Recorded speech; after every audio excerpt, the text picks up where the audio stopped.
जी, हम एक बार फिर बात करेंगे उज़ैर बलोच जीआईटी से मुतल्लिक, क्योंकि जो इसकी बाज़गश्त है वो अभी तक सुनाई दे रही है और विफाकी वज़रा हों या फिर सिंध के वज़रा हों, वो एक दूसरे पर बयानबाजी का सिलसिला जारी रखे हुए हैं। लेटेस्ट एपिसोड में ये हुआ है कि वज़ीर तालीम सिंध सईद गनी और वज़ीर बल्दियात से नासिर हुसैन शाह ने एक मुश्तरका प्रेस कॉन्फ्रेंस की। उसमें गुफ्तगू करते हुए कहा कि मुल्क में इस वक्त नॉन इशूज़ को इशू बनाकर अवाम की तवज्जो असल मसाइल से हटा दी गई है। उज़ैर बलोच से मुतल्लिक कोई और जीआईटी रिपोर्ट या इतराफ़ी बयान होता तो अली जैदी साहब अदालत में लेकर जाते। वज़ीर तालीम ने मजीद कहा कि उज़ैर बलोच से हर सियासी जमात ने राब्ता किया था। अगर हुकूमतें दहशत गर्दों से बातचीत करती हैं तो इसका यह मतलब नहीं है कि वो उनके जराइम में शामिल हैं। 2013 के इलेक्शन के बाद दोबारा हालात ख़राब हुए, हमने तो जुल्फ़िकार मिर्ज़ा के गंद को साफ किया है। अब्दुल्ला बलोच भुट्टो साहब के दौर में वजीर था। उनका मजीद कहना था कि पीटीआई तो खुद दहशत गर्दों की सहूलतकार है, पीपल्स पार्टी खुद दहशत गर्दी का शिकार रही है। सूबाई वजीर तालीम सईद गनी साहब के इस सवाल पर हमारा अपने एनालिस्ट ये है कि क्या ये जो साहब बयानात और इल्ज़ामात लगा रहे हैं सईद गनी साहब, ये दुरुस्त हैं? हाँ या ना के ऑप्शन है हमारे एनालिस्ट के पास। मज़हर अब्बास साहब, आपकी एक्सपर्टीज़ है, आपसे शुरू करेंगे। कहते हैं हमने तो जुल्फ़िकार मिर्ज़ा साहब के गंद को साफ किया। अच्छा, उसके साथ वो ये भी बता देते कि उस गन को अपने आपने शामिल क्यों किया था। अगर वो गन था तो जब तक वो गन था उस वक्त तक तो वो आपके साथ रहा, फिर आपको अचानक कैसे ख्याल आया कि वो ये गंद है और उसको साफ़ करना ज़रूरी है। देखिए, अली जैदी साहब जो बोल रहे हैं या सईद गनी साहब बोल रहे हैं जीआईटीज़ के हवाले से, जहाँ तक मेरी मालूमात हैं जीआईटी ज़ाहिर सिंध होम डिपार्टमेंट ने उसको नोटिफाई किया था। सिंध होम डिपार्टमेंट की जो के पास ही वो रिपोर्ट थी, वो रिपोर्ट अब सिंध हाई कोर्ट में सबमिट हो चुकी है, उसमें सबके दस्तखत हैं। अब जिसको अली जैदी साहब डिस्प्यूट बना रहे हैं उसमें सबसे अहम बात यह है कि जब अली जैदी साहब ने सिंध हाई कोर्ट से रुजू किया कि जीआईटी को पब्लिक किया जाए, तो उस वक्त तक अली जैदी साहब के पास वो लिफाफा मौजूद था जो मोटरसाइकिल में उनको कोई साहब दे के गए थे और जिसमें जीआईटीज़ थी। और ये सवाल अपनी जगह उठ सकता है कि अली जैदी साहब जब हाई कोर्ट से रुजू किया तो उन्होंने हाई कोर्ट के इल्म में ये बात क्यों नहीं लाई कि उनको ये लिफाफा दिया गया है, इसमें ये जीआईटी है। तो उन्हें नहीं पता कि ये जीआईटी सही है या गलत है, लेकिन उससे सिंध हाई कोर्ट को मज़ीद हेल्प मिलती। लेकिन बहरहाल सिंध हाई कोर्ट ने एक ऑर्डर किया, उस पर फिर रिपोर्ट पब्लिक भी हुई और ऑलरेडी उज़ैर बलोच के ख़िलाफ़ जो 56 के करीब मुकदमात हैं वो सब चालान हो चुके हैं।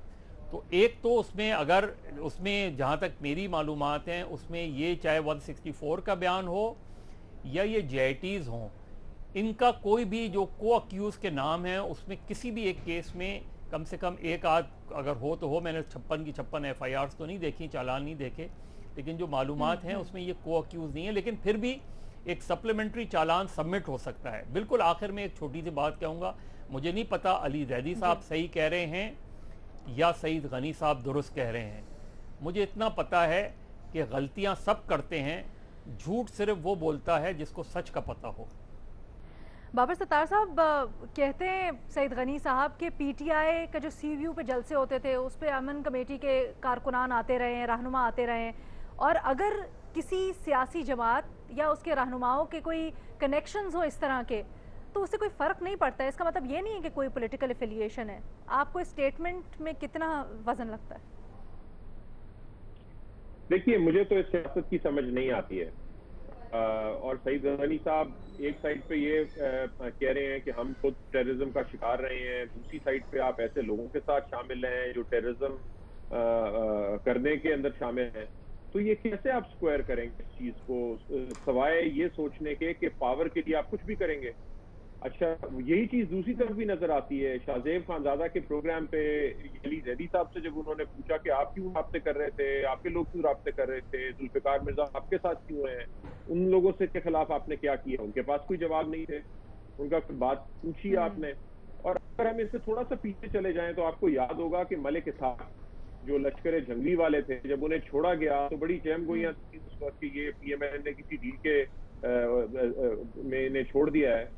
और उस वक्त भी नतीजे में राना हाँ। सनाउल्लाह से जब पूछा कि आप क्यों जाते हैं इनकी कहीं पे अगर जलसा करें आप क्यों जाते हैं, वो कहते हैं इनके वोट हैं, हम वोट मांगने जाते हैं। अभी किस तरह की लॉजिक है? कि क्या आप नॉन टेररिस्ट जो हैं, जो लोग, जो उनका कॉन्डक्ट आपको पता है, वो क्राइम्स में मुलविस हैं, वो आपके मुल्क के लोगों को मारने में मुलविस हैं, लेकिन आपको अगर लगे कि आपको पॉलिटिकल बेनिफिट मिलेगा, पावर बेनिफिट मिलेगा, तो आप उसके पास चले जाएंगे और आप कल को उन्हें जाके जस्टिफाई करेंगे। तो सियासत किसी असूल पे तो आप रखेंगे कि ये पावर के लिए मैं ये काम तो फिर भी नहीं करूंगा। बेशक इनका वोट है, बेशक है, लेकिन मैं सपोर्ट नहीं मांगूंगा क्योंकि मेरे असूल के खिलाफ है।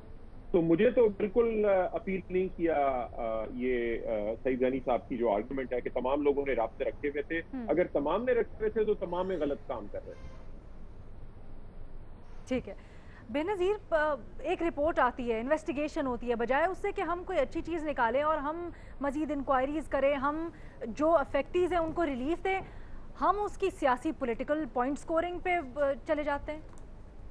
अलीना, यहाँ पे एक नहीं, यहाँ पे तो 3 रिपोर्ट्स आई हैं, लेकिन हम एक ही रिपोर्ट की बात कर रहे हैं। हाँ, कोई कोई बल्दिया फैक्ट्री फायर की वो जो फैक्ट्री की रिपोर्ट है उसके बारे में कोई JIT की वो बात नहीं कर रहा, सब ज़ैर बलोच की इस रिपोर्ट के बारे में बात कर रहे हैं। देखिए, मुझे जहाँ तक इस केस की समझ आती है वो ये है कि JIT जो है, आपने एक बना के ये जो सारे जो सवाल हम पूछ रहे हैं कि असली JIT कौन सी है तो नकली कौन सी है, ये सारे सवाल का जवाब सिर्फ़ और सिर्फ JIT के जो मेंबरान हैं वो ही दे सकते हैं।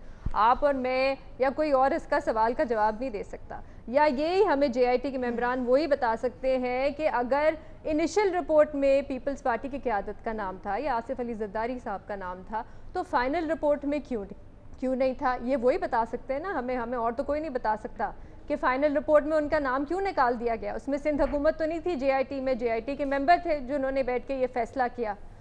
अगर ये रिपोर्ट किसी और मुल्क में आती तो एक तो ये, चले हम इस पर तो हम बात कर ही रहे थे, एक और जो बहुत अहम चीज़ है इस JIT में जिसके बारे में मुझे नहीं समझ आता कि हम बात क्यों नहीं करें, वो है जासूसी का इल्ज़ाम है इन पे।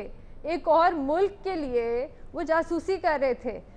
मतलब यहाँ पे इस मुल्क में हम सहाफ़ियों पे गद्दारी का इल्ज़ाम लगा सकते हैं, सियासतदानों पे लगा सकते हैं, एक गैंगस्टर के ऊपर इतना बड़ा इल्ज़ाम है, लेकिन हम इस चीज़ पे बात नहीं कर रहे। एक और मेरा सवाल ये है कि अगर अली जैदी साहब के पास ये 3 साल से वो मदर साहब, मैं भी आज ढूंढ रही थी और मेरी भी कुछ रिपोर्टर से बात हुई, वो कहते हैं उसमें अभी तक कोई फाइनल डिसीजन नहीं आया। आखिरी मैं सवाल सिर्फ अलीना ये पूछूंगी, अगर 3 साल से आपके पास रिपोर्ट है, 2 साल से तो आप हुकूमत में हैं, तो आप आए आके पार्लियामेंट में, आपने पहले क्यों नहीं इस पर बात की?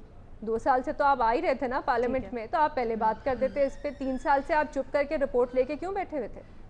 महमल, आपको क्या लगता है, क्या जो सईद गनी साहब ने पूरी की पूरी क्लेरिफिकेशन दी है उससे मुतमईन है आप, या फिर ये वही पॉलिटिकल पॉइंट स्कोरिंग लग रहा है आपको?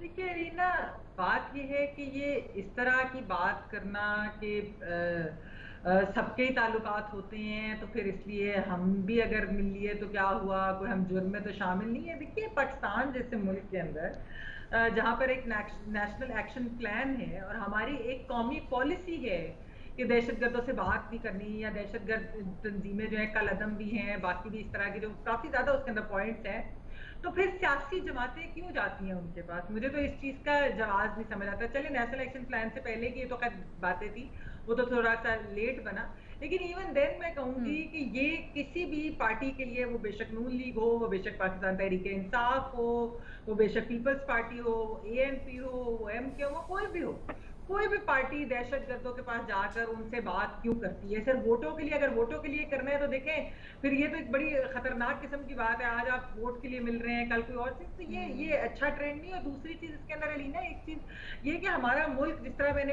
पिछले साल में भी एक बात की कि हम बड़े बेबस किस्म के, मेरे ख्याल में हमारी रियासत है कि दहशतगर्दों के इंटरव्यूज भी चल जाते हैं टीवी पे, हमारे कई अखबारात वगैरह जो है वो ग्लोरीफाई भी कर देते हैं, कोई एक्शन भी नहीं उस पर होता। तो ये एक बड़ी सोचने वाली बात है कि फिर सियासी जमातें भी उसी का हिस्सा बन जाती हैं, तो ये सही तो नहीं है। इसके ऊपर कोई ना कोई पॉलिसी सारी सियासी जमातों को मिलकर बनानी चाहिए कि ऐसा नहीं होना चाहिए। मज़े साहब, आप उस वक्त कुछ क्लेरिफाई करना चाह रहे थे बेनज़ीर साहिबा के पॉइंट के ऊपर, आप करना चाहते हैं?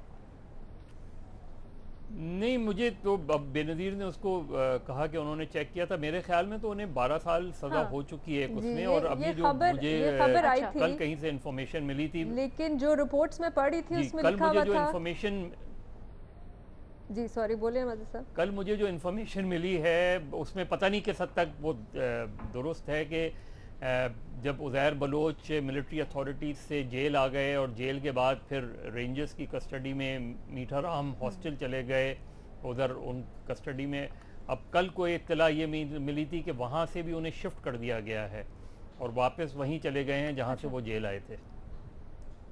जी, इसकी कोई कॉन्फर्मेशन नहीं आई। आप कुछ ऐड करना चाह रही हैं? अलीना, मैं कह रही थी जो कुछ रिपोर्टर्स जो इस पे काम कर रहे थे स्टोरी पे, वो भी ये कह रहे थे कि 12 साल की कन्विक्शन के बारे में एक आया तो है कि अप्रैल में 12 साल की कन्विक्शन हुई है, लेकिन वो कह रहे हैं कि इसकी कॉन्फर्मेशन नहीं मिली।